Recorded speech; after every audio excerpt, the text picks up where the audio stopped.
पिता के आदेश पर भगवान श्री रामचंद्र जी अपनी प्रेयसी माता सीता, जनक नंदिनी और लक्ष्मण को लेकर राजपाट त्याग कर जब वन को चले हैं,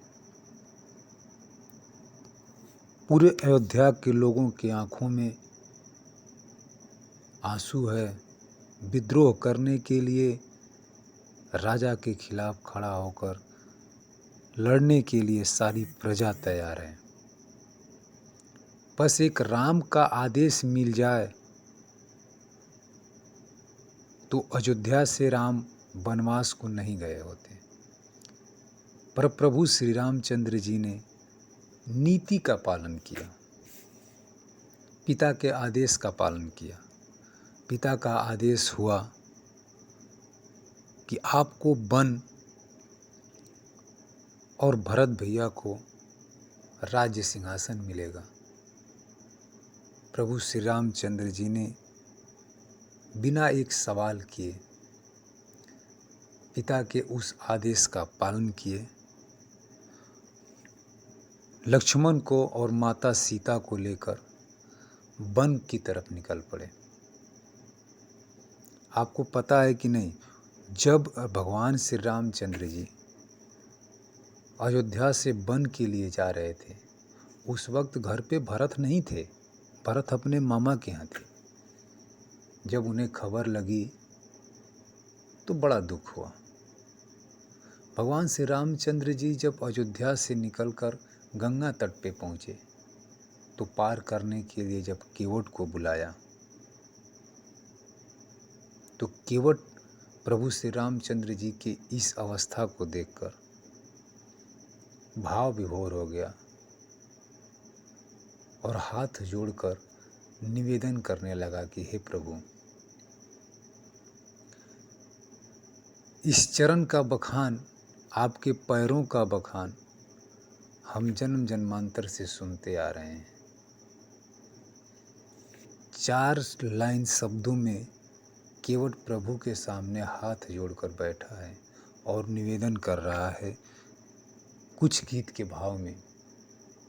वो केवट रोते हुए प्रभु श्री रामचंद्र जी से निवेदन कर रहा है कि हे प्रभु, कि पहिले धोवे दीहि आपन पयरवा ए प्रभु, कि पहिले धोवे दीहि आपन पयरिया ए प्रभु, तब चढ़े दे हब अपना नेवरिया ए प्रभु। हे प्रभु, पहले इस पावन चरण को पखार कर मुझे सेवन कर लेने दीजिए, तब मैं अपनी इस नौका में आपको बैठने की अनुमति दूंगा। प्रभु श्री रामचंद्र जी मंद ही मंद मुस्कुरा रहे हैं। केवट की इस भक्ति को देखकर अंदर से प्रफुल्लित हो रहे हैं। प्रभु श्री रामचंद्र जी गंगा तट पर पत्थर के ओट पर बैठते हैं। केवट और उनकी पत्नी परात लेकर प्रभु श्री रामचंद्र जी के चरणों को धोने लगते हैं। तब प्रभु श्री रामचंद्र जी ने केवट से एक बात पूछते हैं कि केवट, तुम इतना भक्ति करते हो, इतना बड़ा भक्त हो कि तुम्हें कोई शंका है? केवट बताता है प्रभु से, रौरा चरण के बखान बड़ा भारी, पत्थर छुआ के प्रभु हो गईल नारी। हाथ जोड़कर निवेदन करता है कि हे प्रभु, राउर चरण के बखान हम जानता नहीं, पूरी दुनिया जाने ले कि आपके चरण से के छुआते एक पत्थर औरत के रूप में परिवर्तित हो गई। ऐसे हमरा डर बा कि कहीं ई काठ के नाव हमार बतावता केवट, कि बाटे कठवे के हमर पतवरिया प्रभु, कि बाटे कठवे के मोर पतवरिया ये प्रभु, तब चढ़े दे हब अपना नेवरिया प्रभु। ई काठ के नौका कहीं अपना चरण के से छुआ गई और ई नैया हमार औरत में परिवर्तित हो गई। एगो मेहरारू के पालल तो हमारी खातिर बड़ी दुर्दशा बा। कहीं दुगो हो जी हैं और हमरा गति हुई, ऐसे हम आपके चरण के दोहतानी। पर मन में कुछ ऐसा ना बा। वो भक्त है, प्रभु से अटखेलियाँ कर रहा है, प्रभु मुस्कुरा रहे हैं, उसकी बात सुन करके मुस्कुरा रहे हैं। चरण धोया, चरण पान किया, अपने नौका पर छिड़का, फिर नैया के जा कर के सफाई किया।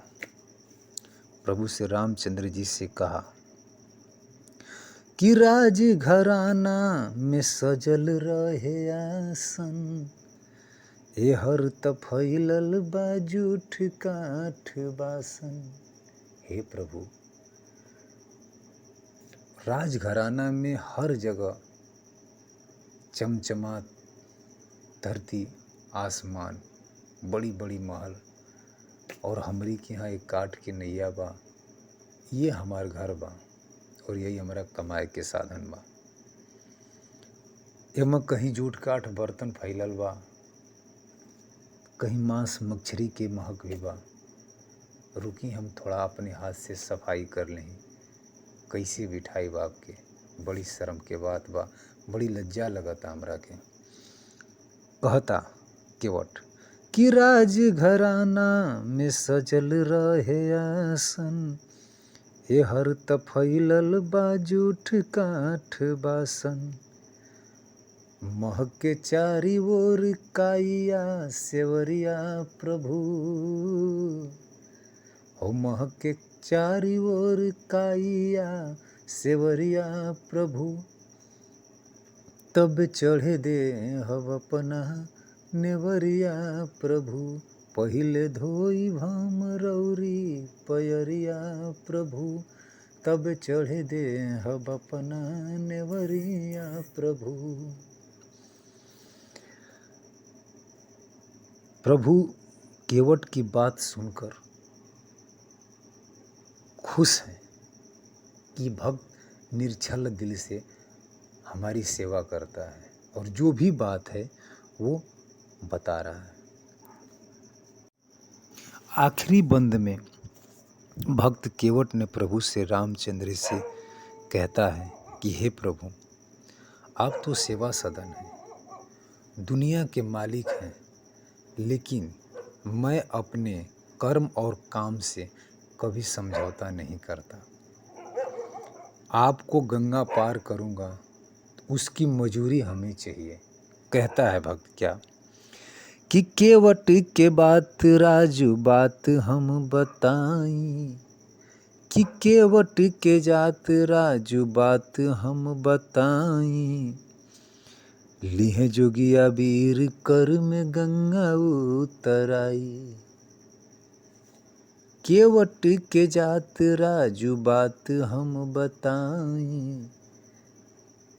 लिहे जोगिया वीर कर में गंगा उतराई, कि हमके चाही नाही महल अटरिया ये प्रभु,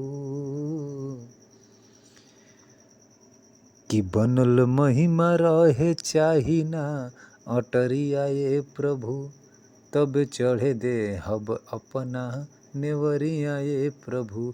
पहिले धोई भम रौरी पयरिया ये प्रभु, तब चढ़े दे हब अपना नेवरिया ये प्रभु।